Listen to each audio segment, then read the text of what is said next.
Nous avons besoin de comprendre le premier mot de la Bible. Le premier mot de la Bible, c'est quoi? Bereshit. Alors, qu'est-ce que ça signifie Bereshit? Alors, je vous lis en hébreu. Bereshit, le premier verset. Bereshit, bara, Elohim et Hashamayim ve'et haaret. Alors, nous allons nous arrêter seulement sur le premier mot, Bereshit. Ce mot est en trois parties. Il y a B, il y a Resh, il y a It. La racine de ce mot, c'est Resh, qui veut dire tête, ou qui veut dire commencement. Et ce mot a un préfixe B, qui veut dire dans. Mais comme c'est pas... Si c'était bas, ce serait dans le.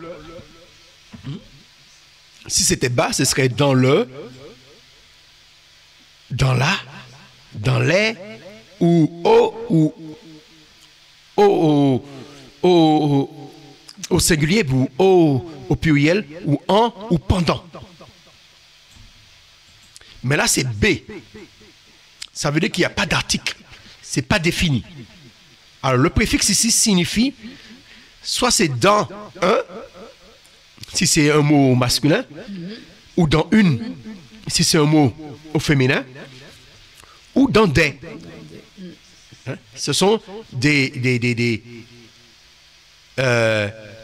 articles indéfinis. Comme si tu dis un homme, tu dis une femme.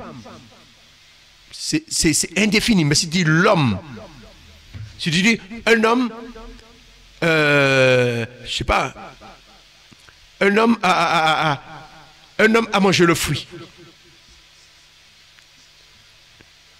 Et si tu dis l'homme a mangé le fruit, on sait c'est de quel homme. Mais si tu dis un homme, on ne sait pas c'est. Si tu dis l'homme a mangé le fruit, ça veut dire que dans cette maison, il y a un seul homme. Dans ce lieu-là, il y a un seul. Il n'y a pas deux. Mais si tu dis un homme a mangé le fruit, ça veut dire qu'il y a d'autres hommes. Et Bereshit, c'est ça. Resh, ça veut dire tête, ça veut dire commencement. Le B, ça veut dire que ça peut vouloir dire un, ça peut vouloir dire une, ça peut vouloir dire des. Soit ça peut vouloir dire dans un, ou dans une, ou dans des. Dans des commencements, Elohim créa. Ou dans un commencement. Mais là, le mot est au féminin. Mais cela ressemble à un féminin. Le T à la fin ressemble à un féminin pluriel. Comme si il y a plusieurs commencements. Il y a eu plusieurs commencements, mais parmi ces commencements, il y a un commencement. Il y a un commencement parmi les deux. Elohim créa. Ici, on n'a pas roche. Roche, c'est un mot. C'est un mot masculin au singulier. Mais Reshit, c'est un mot féminin. Mais qui peut être au pluriel. Lorsqu'on regarde Reshit, la plupart des fois, il traduit par prémisse. Prémisse est souvent au pluriel. On voit prémisse ici. Souvent est au pluriel, dans des prémices. Amen. Amen. Alléluia. Amen. Alors on va voir quelques mots. Quelques mots. La définition de Reshit. C'est un mot féminin.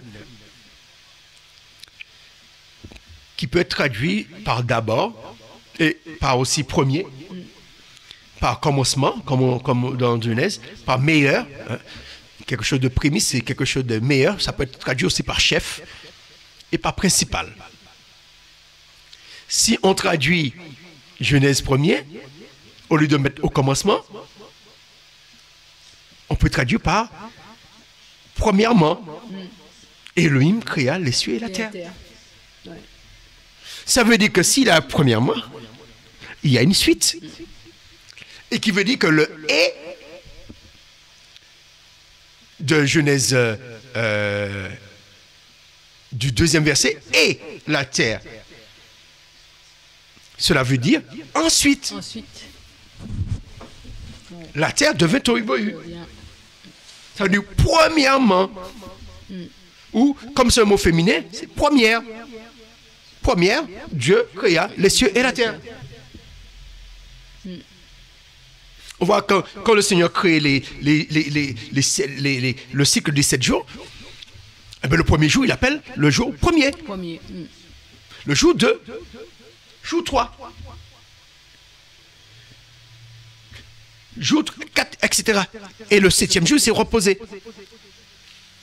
Et c'est pareil, avant le tohu bohu, il me dit, premièrement, premier. Ou ça peut être traduit aussi d'abord, il crée les cieux et la terre. Ouais.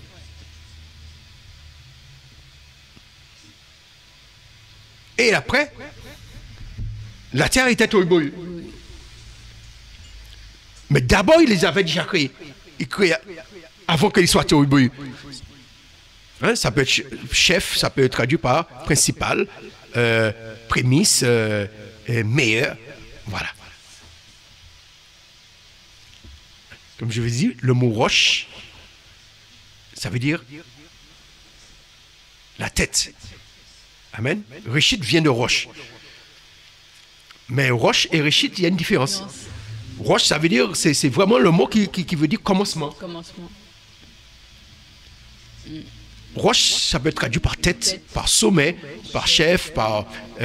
bon, des fois, on traduit par bras pour dire la tête des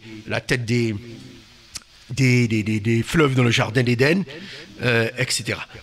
Hein? La tête du mois, la nouvelle lune Rosh Chodesh. Alors là, nous allons voir le mot réchit.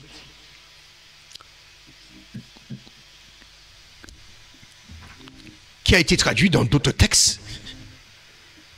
Par d'abord, dans Genèse 10, verset 10, tu peux le lire pour nous. Nous allons prendre que les versions secondes. Hein. Ce sera plus simple.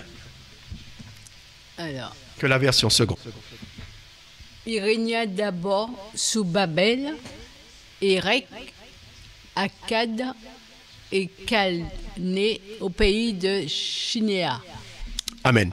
Il régna comment? D'abord. Et c'est Réchit. Hein? Il régna Réchit. On a traduit Réchit, là, ça n'a pas empêché qu'on puisse traduire Réchit par d'abord. D'abord, Elohim créa les cieux et la terre. Et ensuite, elle devint tohu bohu.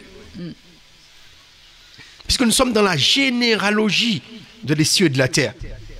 Ça veut dire que les cieux et la terre, comme Pierre dit, ne demeurent pas toujours comme ils ont été créés à l'origine. Mais il y a eu un processus généalogique.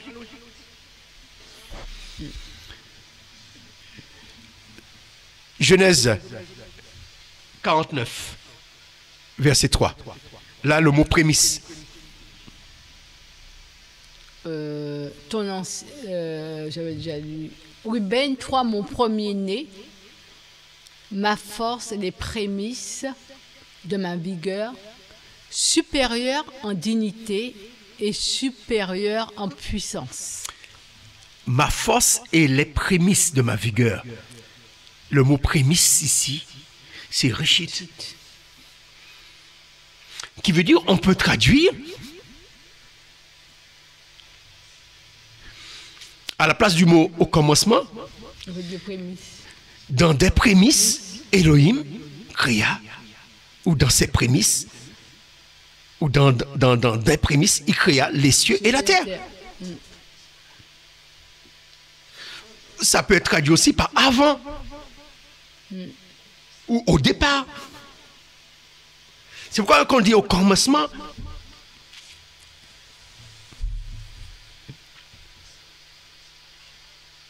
il faut essayer de comprendre que il y a eu plusieurs commencements. Il y a un premier, Deuxième. il y a eu un deuxième. Et il y aura encore un nouveau recommencement.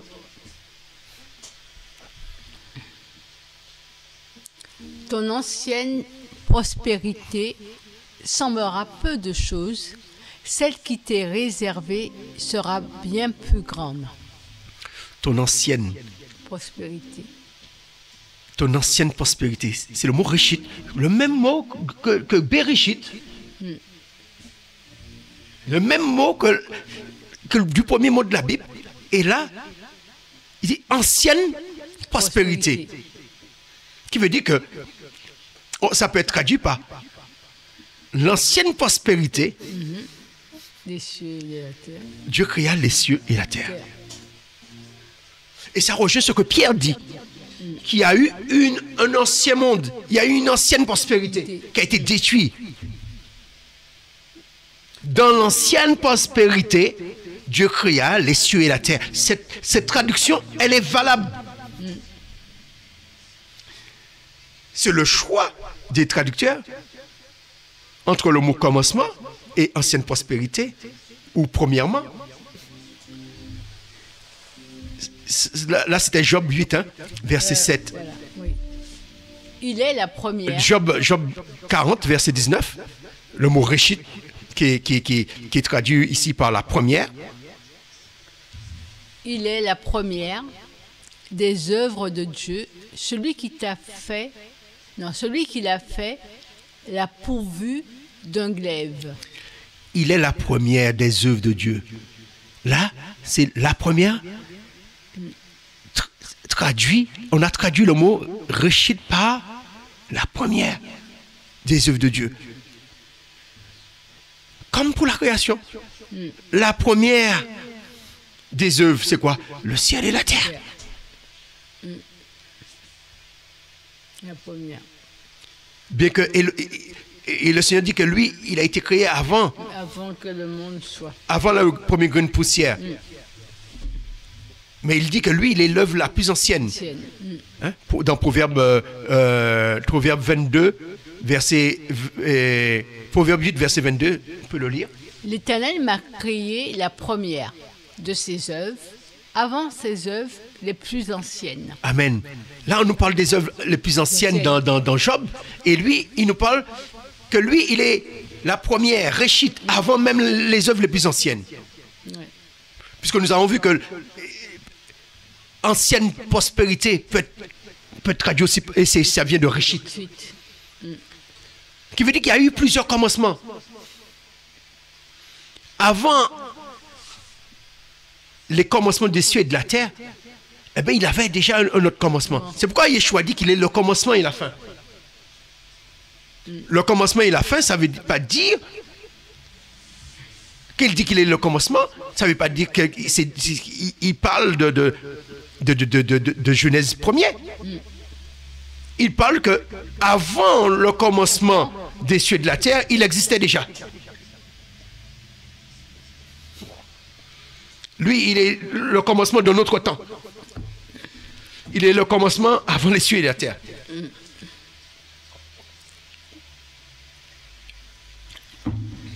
Jéhovah m'a créé la première Réchit de ses œuvres.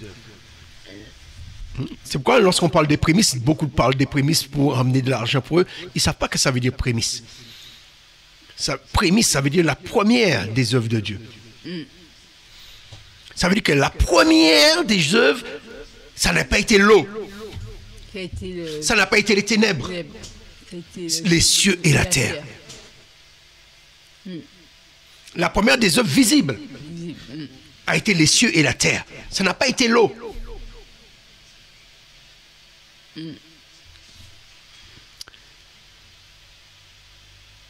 Proverbe Là, c'est Job. Job. Job 42, verset 12. Pendant ces dernières années, Job reçut de l'Éternel plus de bénédictions qu'il n'en avait reçu dans les premières. Dans les prémices. Job, lorsqu'il a reçu les bénédictions la deuxième fois, est-ce que Job existait avant ça? C'est pourquoi lorsqu'il est dit Bereshit, ça veut dire qu'il y avait déjà une existence avant la création des cieux et de la terre. Yeshua vient de dire qu'il existe avant la création des cieux et de la terre. Il est avant. Il est au commencement. On va le voir à la fin. Reshit. Là, c'est le mot première, les premières, qui veut dire qu'on peut traduire les premières œuvres. Elohim créa les cieux et la terre. Ou les premiers, ou les premières, les cieux et la terre. Ou les premiers.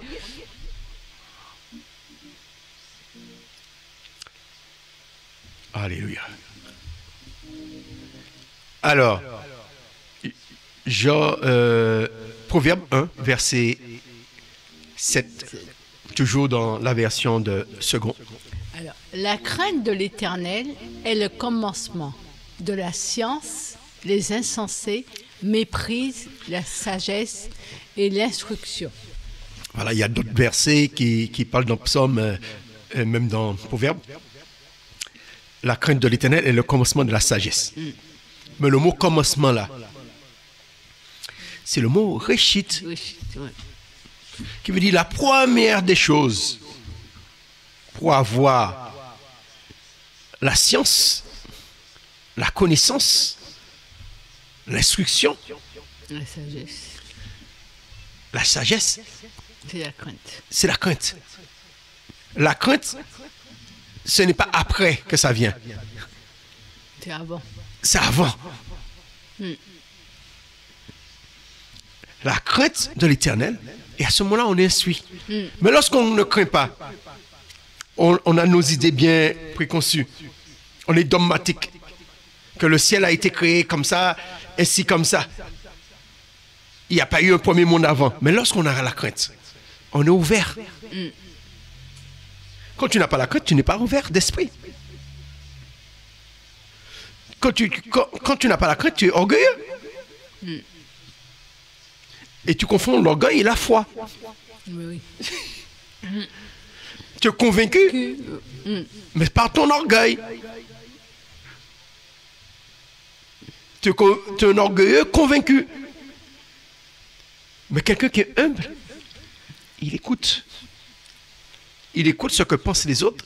Et après, il prend ce qui est bon et il retire ce qui est mauvais. Alléluia. Alors, Jérémie. Non, oui, c'est Jérémie. Oui. Jérémie 49, verset 35. Toujours dans second. Ainsi parle l'Éternel des armées. Voici, je vais briser l'arc d'Élam, sa principale force. Alors, le mot principal, là, c'est le mot Reshit. Sa principale, ça veut dire sa base. Qui veut dire que il y a un autre, il y a principal, il y a principaux aussi. On peut lire dans Daniel 11, verset 41. Il entra dans le plus beau des pays et plusieurs succomberont, mais Édom, Moab et les principaux des enfants d'Ammon seront délivrés de sa main. Alors le mot les principaux, c'est Reshit. Les principaux enfants. Et là, c'est sa principale force. C'est Reshit. Qui veut dire que ça peut être traduit aussi. Bereshit peut être traduit. B, ça peut être traduit par en. En principe, Elohim créa les cieux et la terre. Et la terre devint tohu-bohu. Ni plus ni moins. Il n'y a pas une seule traduction possible. L'essentiel, c'est de montrer qu'il y a eu une généalogie, qu'il y a eu un processus. Il y a eu différentes étapes. Le tohu-bohu sort de quelque chose. Le tohu-bohu ne sort pas de l'invisible. Le tohu-bohu, ça vient de quelque chose. Et l'apôtre Pierre nous dit que cela vient d'une catastrophe. Ça vient de la destruction du monde par les eaux. Et cette terre qui était sous les eaux vient de quelque chose, mais cette terre vient de la terre qui a été créée à partir de l'invisible. Amen. En principe, Dieu créa les cieux et la terre, ou les principaux, Dieu créa les cieux et la terre. Hein, c'est pas si comment ils vont mettre dans quel sens ils peuvent le mettre. Dieu créa les cieux et la terre en principaux, ou principalement. Voilà. Dieu créa les cieux et la terre principalement en français. Et la terre devint tohu-bohu. Et on verra tohu-bohu. On verra la semaine prochaine. Ça veut dire catastrophe. Pourquoi ils traduisent informe et vide? Eh ben, c'est pour que ça ne puisse pas déranger notre doctrine. Mais là, nous allons aller dans l'étymologie du mot tohu et l'étymologie du mot bohu la semaine prochaine. Pour voir tout ce que Pierre dit qu'on nous cache sur la création. Lorsqu'on dit que tout demeure pareil, comme si tout a commencé dans Genèse. Et Pierre est en train de nous expliquer que tout commence avant ça. Qu'un jour, pour Dieu, c'est 1000 ans. Ça veut dire que le tohu-bohu et la terre est beaucoup plus vieille. Plus vieille que depuis que le jour qu'on est entré dans le cycle des 7 jours. Alors, un autre verset, Amos. Alors, Amos 6,6. Toujours second. ils boivent le vin dans de larges coupes. Ils soignent avec la meilleure huile, et ils ne s'attristent pas sur la ruine de Joseph. Alors, meilleure huile a été c'est le mot meilleur, c'est la meilleure, c'est réchite. Il soigne avec La meilleure. huile. Mais la meilleure huile, c'est quoi? Peut être traduit aussi par là. La meilleure, c'est les prémices. Les prémices des huiles.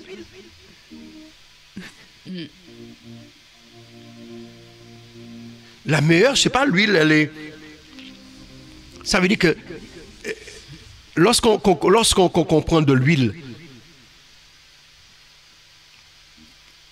tu fais un assaisonnement, comme ça s'appelle d'huile. Tu prends une bouteille, tu fais une vinaigrette. Qu'avec de l'huile. Ouais. L'huile du départ est moins mélangée avec l'huile du fond. La meilleure huile arrive au début. Qui veut dire que lorsqu'on dit Bereshit, ça veut dire dans les débuts. Hein, d'autres traduisent en tête.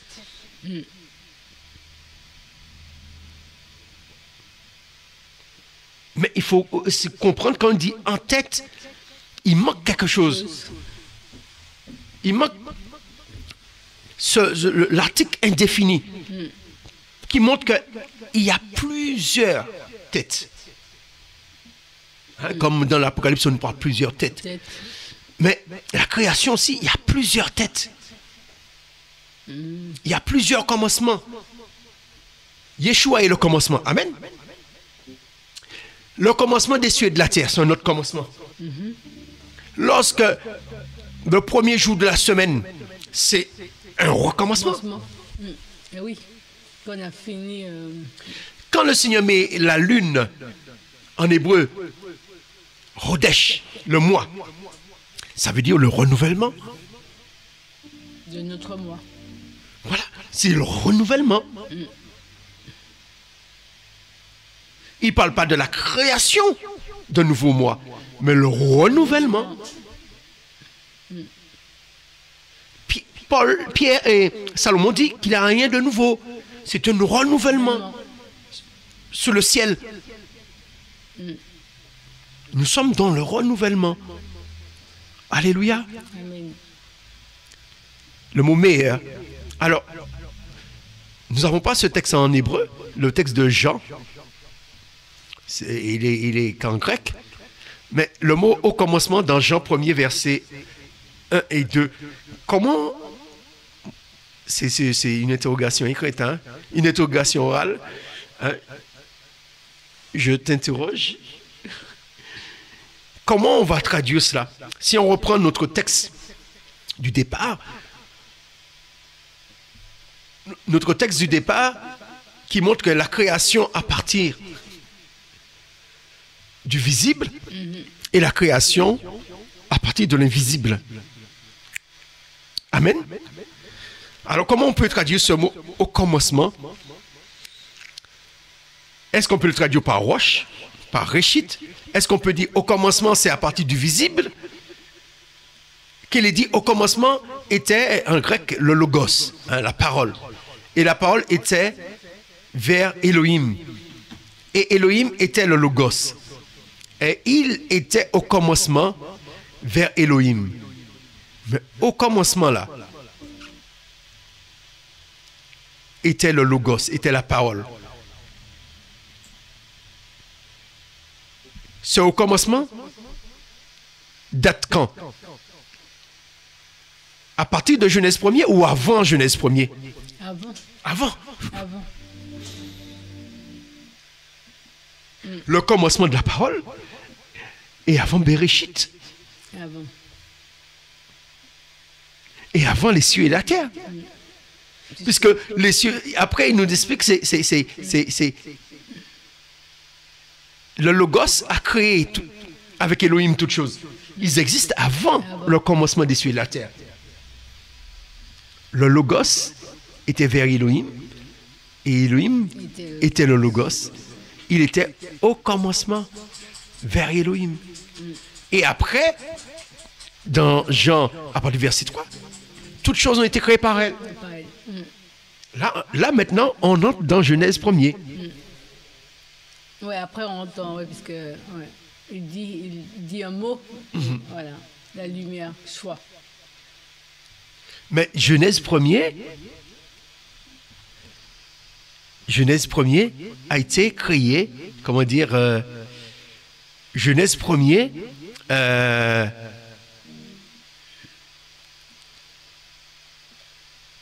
les cieux et la terre de Genèse 1er viennent de l'invisible. De l'invisible, ouais. Mais les cieux, à partir de Genèse, on peut le parler, Genèse, voilà, à partir de Genèse,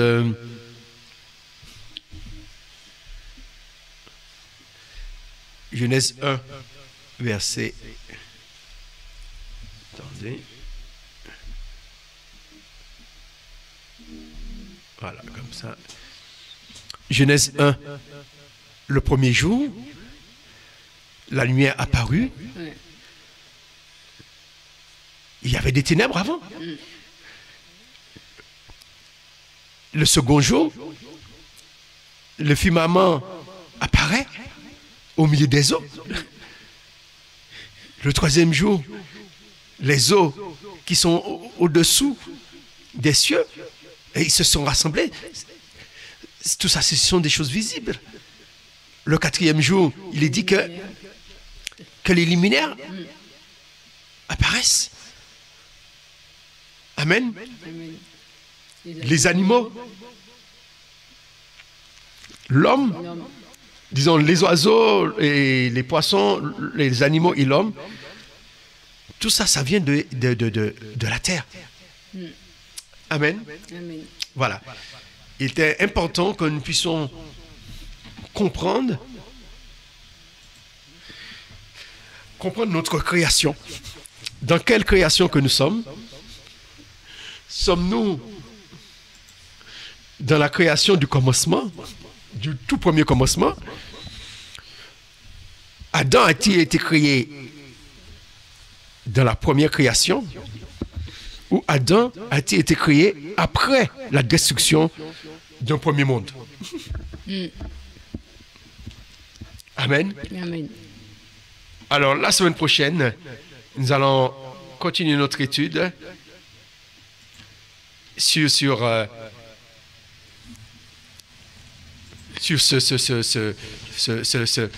thème. Hein, l'affiché pour vous. La terre devint informe et vide. La terre devint tohu-bohu. Amen. Amen.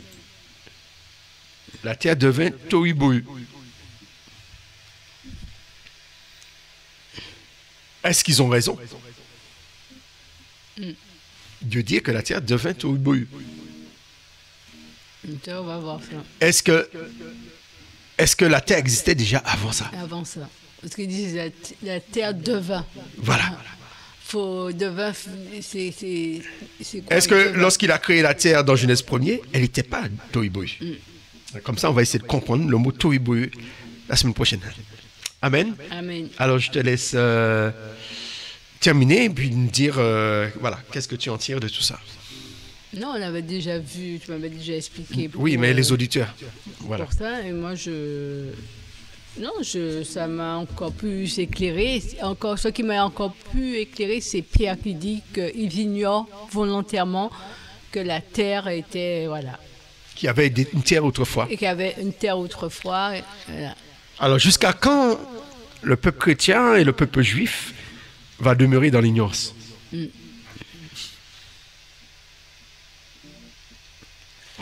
Parce que Pierre dit que c'est quelque chose qui est volontaire. C'est volontaire. Ça veut dire que c'est quelque chose qui est dogmatique. C'est doctrinement, on a décidé que c'est comme ça les choses se sont passées. En ignorant qu'autrefois il y avait une terre qui existait. Et il parle de la terre d'aujourd'hui. La terre que nous sommes là et le ciel qui est là, c'est les mêmes. C'est la même terre et les mêmes cieux. Voilà. Il nous dit qu'il y a eu une terre et des cieux d'autrefois. D'autrefois. La seule fois, c'est avant le tohu-bohu.